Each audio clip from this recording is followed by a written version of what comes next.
I first got to Fort McKinley, I got to be honest with you, I felt a little lost. I'd never done urban ministry before. I wasn't exactly sure what to do or what I was even in for, but I knew I needed to start with prayer.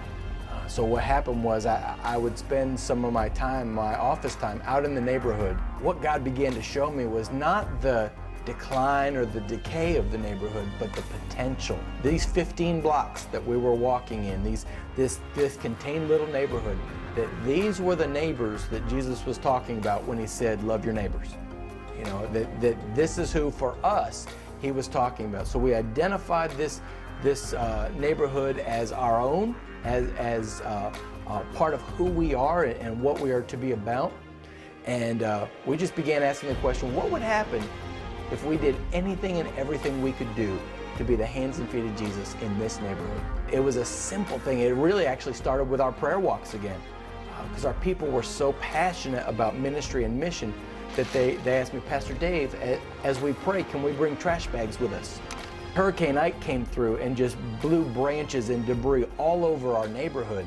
And so what we did was we saw that as an opportunity to come out en masse.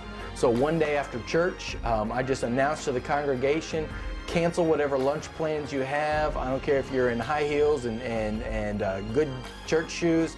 We're all going out in the neighborhood on a mission trip. And we rented a wood chipper and a pickup truck.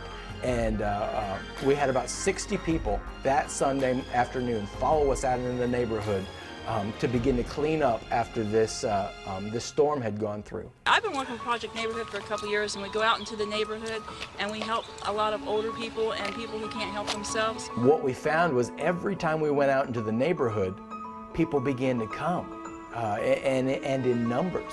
So the church has grown from about 40 to almost 400 now. We're averaging in 3 different worship services in our tiny little worship space. Project Neighborhood signs up wherever we worked on a house.